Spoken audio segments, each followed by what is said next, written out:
माशाल्लाह बहन, आपका घर बहुत अच्छी जगह पर है। काफी सालों से रह रहे। अस्सलाम वालेकुम। वालेकुम अस्सलाम। कैसी हैं भाभी? मैं बिल्कुल नहीं। अस्सलाम वालेकुम। बहुत अच्छे वक्त पर आए हैं आप लोग। आइए तो अपनी बहन की खुशी में शरीक हो जाए। ये सब क्या हो रहा है? किस खुशी की बात कर रही हैं आप? जवान बेटी की शादी से बढ़ के क्या खुशी हो सकती है एक माँ के लिए भाभी। ये मुराद की होने वाली मंगेतर है। ये चच्ची, फुप्पो और ये चचा हैं। बात तय करने के लिए आए हैं और बस एक छोटी सी रस्म, फिर शादी की तारीख भी तय कर लेंगे आज ही। इतनी बड़ी बात, इतना बड़ा फैसला, किसी ने हमें इस काबिल नहीं समझा कि हमसे कोई मशवरा ही कर लेता। अरे नहीं नहीं, ये तो बस एक छोटी सी रस्म होगी। बस रास्ता बहन, बस सफाइयां मत दीजिए। आप गलत समझ रही हैं भाभी, ऐसी बात नहीं है। अरे ये सब बातें बाद में होती रहेंगी। मैं पहले अपनी होने वाली बहू को सलामी तो दे दूं। ये लीजिए बेटा, ये बैठो, चलो बैठो, बैठ जाओ, बैठो।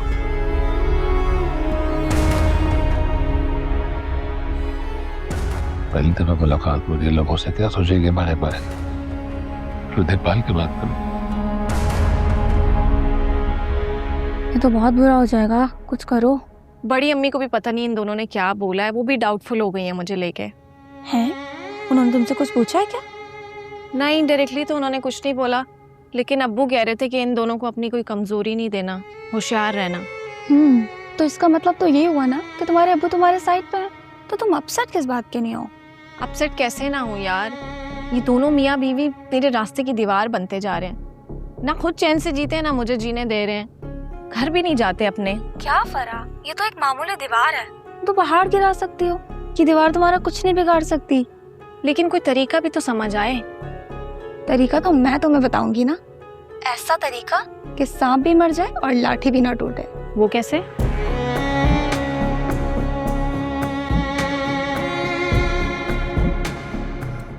वाह सादिया वाह, क्या कहने तुम्हारी मोहब्बत के।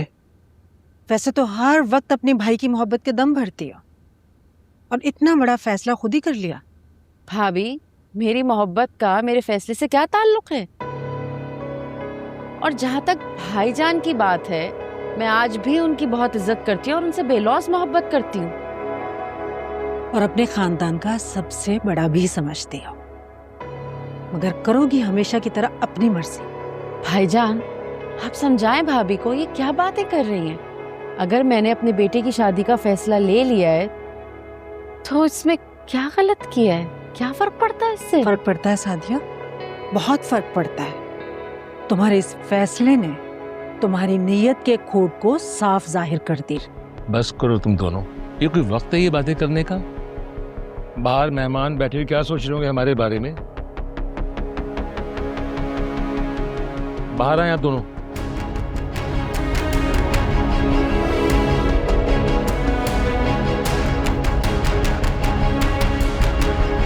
अरे बहन, आपका बेटा तो पता नहीं कब तक आएगा, हमें बहुत देर हो रही है, हमें अब इजाजत दें। ऐसे कैसे जा सकते हैं आप लोग?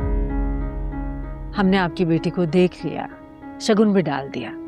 अब आप लोगों का भी पूरा पूरा हक है, अपने होने वाले दामाद को देखें। जी जी बहन, आप बिल्कुल ठीक कह रही हैं, मगर हमारे दामाद जाने कहाँ रह गए हैं, और आने में शायद कुछ और टाइम लग जाए, तो मेरे ख्याल में हम चलते हैं। अरे माशाल्लाह माशाल्लाह।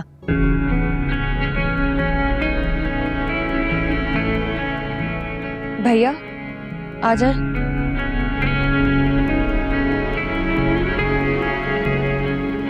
अब रमला,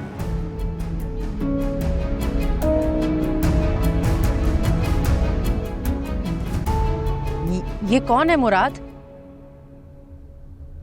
बहू है आपकी।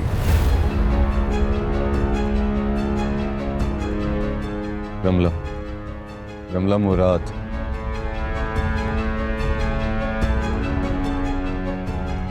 हमने निकाह कर लिया। क्या बकवास कर रहे हो? कैसे कर सकते हो ये तुम?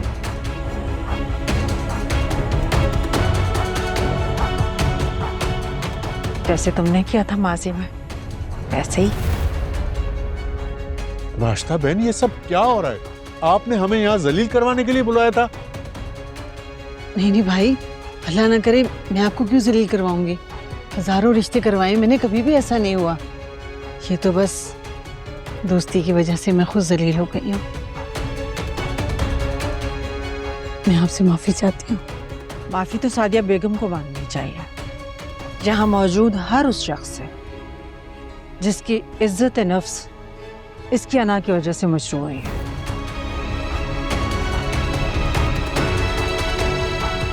वैसे भाई साहब, आप लोगों का अब जाना ही बनता है। रुकने का तो कोई जवाब बाकी नहीं रहा। जहां तक बात है मुराद के निकाह की, तो ये हमारा घर का मामला है, हम घर में खुद ही तय कर लेंगे। चलो अब बहुत हो गया यहाँ पर।